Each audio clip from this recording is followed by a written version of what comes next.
Good morning, good afternoon, good evening. Today is day 4 of the 21 days of moving towards inner peace, and I'm back home. I have my book. So I wanted to go through the ones that have health concerns. So this book I've talked about many times, The Healing Questions Guide. It's by Wendy Jensen. As you can see, I use it a lot. It's psychosomatics. So it's the idea behind it is there's usually a link in whatever's happening with us physically, emotionally. Louise Hay has a book, You Can Heal Your Life. The first book I ever heard my husband introduce me to is Permanent Healing by Dr. Daniel Condren. They're out of the School of Metaphysics in Windyville, Missouri. And then I did psychosomatics training, and my friend Christy Foster, who has emotional anatomy, she's a big teacher of it. So you really go through the book, but this is the book. So I'm going to read, and Angela, this one's, we talked about grief. Yesterday, grief of, still missing your father. So yesterday's one was on grief, so you can check that out for day 3, because there's a number of people that were having grief. But today I want to get specific because you're now facing some health challenges, diabetes type 2, neurological, and urological. So in this book, you can find pretty much anything. So I'm going to read diabetes type 2, and the idea is you just listen to the questions. It doesn't mean all or any of them apply to you, but just see if it fits. And by the way, happy Thanksgiving to anyone who's in the United States who's watching this. So let me read through this. This is specific to diabetes type 2. What will it take to kindly and appropriately include myself into the lives of others? What will it take for me to stop blaming others for how I feel in social situations? What would be a healthier mindset? What will it take for me to take off my protective armor and be willing to be a little more vulnerable in my relationships and in social settings? It's funny. When I hear that, Angela, what I know of you, none of that sounds like you, but see if any of it fits. And they do affirmations, and often I'll change these, but as I love and accept myself, now that I totally believe in. Who can't use more of that? That's always a journey. My insulin levels balance out. I allow myself to be loved by others. I include myself in social situations, and I respond positively to social ones. The more I love to be around people, the more people love to be around me. So this could be it. So say since your father has passed, if you find yourself being more reclusive, maybe one possibility is this is telling you it would be good to get out and connect. And I'm not saying you do that. Who knows? Maybe you're being very social. What I see, you're being very social. But if there's any way that you feel you're going very internal with the grief and maybe not sharing that with others, that would be an important thing to do, because we heal through sharing. And so there's that option. Let's look at neurological. Oh, there's the credit card I was looking for forever. Isn't that interesting? And neurological. I'm just going to read through these, and then we're just going to tap on with health concerns in general. But I want to read the ones that people have given me. So I should have had these up before. Neurological. They might not. Interesting. They don't have that. Let me look up neurological. STU. Because I can do the alphabet. It gives people time to.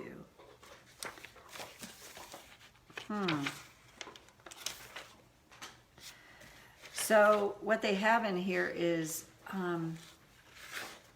urinary tract infection or incontinence. So I'm not going to go to either of those because I'm not really sure what it is. But let's look up, see if there's, I looked up neurology, brain. I'm in the middle of my video. Thank you. Yeah, so let's go with brain problems, because that's the one that I can find. And if there's brain fog, but let's go with brain problems. What will it take to align my personal goals with my soul's purpose? What will it take to trust that what God has planned for me will truly fulfill my greatest desires in a way that is more effective than I can comprehend? What will it take to trust the universe to assist me in creating my grandest desires? What will it take to bypass my limited mental logic and access my divine intuition? What limiting beliefs are denying me access to my destiny? Wow. Surprised I don't have more of those. So that's, if any of that fits, just you look at it. Like, are there ways I feel held back? Are there ways those, my limiting beliefs, where do I notice that they show up for me? So for anyone that's watching this, think about any health issue you have. And I talked about this a couple days ago. The key to me is I have health challenges that I'm continuing to work through too. The thing that I always notice is when you have a symptom, or say you have a symptom that recurs, you can start to feel defeated and go, oh, it's not working. And every time you experience that symptom, it's just evidence like this isn't working. So let's just start tapping, karate chop. Even though I'm having health challenges, and sometimes I get scared about them. A lot of times I can get scared about them. I choose to acknowledge I feel this way now. Even though I have health challenges, and they can really trip me up, I might start to feel defeated and think, they're never going to change for me. I choose to honor my truth right now. Even though I have health challenges that scare me. But what if I could see them differently? Even just a little bit now. I'll go to the eyebrow. These health challenges, they've been dragging on for a while now. And they take my peace. And I can feel stressed every time a symptom flares up. But what if my body is so amazing? It's just giving me information. It's letting me know something needs my attention. What if that's the gift of these symptoms? What if I'm meant to go more inward? What have I been thinking and feeling?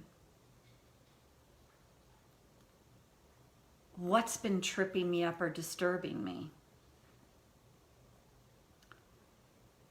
And as I tune into those things,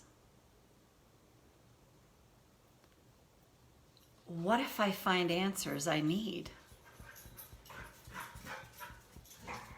What if I can move through these symptoms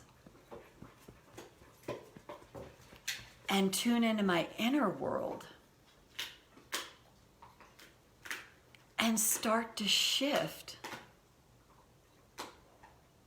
from the inside out? What if I can tap through my fears about my symptoms or a diagnosis? And what if it's possible? All of this could be blessings in disguise, because my inner world needs my attention. And it's crying out to me to give that attention to myself. And what if it helps me to be more present with me. Maybe I've been neglecting myself. And maybe it's time to focus on me. And if I notice any guilt I feel about that, I should be focusing on others. What if I can tap through that and realize that other people's needs are best met by me meeting my needs first and foremost? And what if this is a message to me? To finally put myself at the front of my own line. Maybe to be kinder and more gentle with myself. More accepting and loving. And what if the symptoms start to fade as I bring presence to myself and give myself the care I really need? And I don't have to believe any of this yet. But I like the idea that this could be possible. And by learning to put me first, I model for others how to do the same. And what if over time, that's the best remedy? So take a breath. So in my view, hey Ginger, nice to see you here. Anything like that, it's when we can start to, it's really like a call forward to like start to put some focus on ourselves and give ourselves attention and time. Because especially I would say if you're a woman in this world, we're always putting ourselves at the back of the list. Men are definitely more trained to be able to put themselves first. So it's a learning curve for many of us to start to do that. And say, I deserve my own attention. I deserve my own acceptance. I deserve my own kindness. And what if this thing that's happening is meant to have me really start to learn how to focus on me? So Ginger, great to see you. I can tell there's some others here. Happy Thanksgiving again to anyone here who's in the United States. And we'll see you tomorrow for day 5. Bye-bye.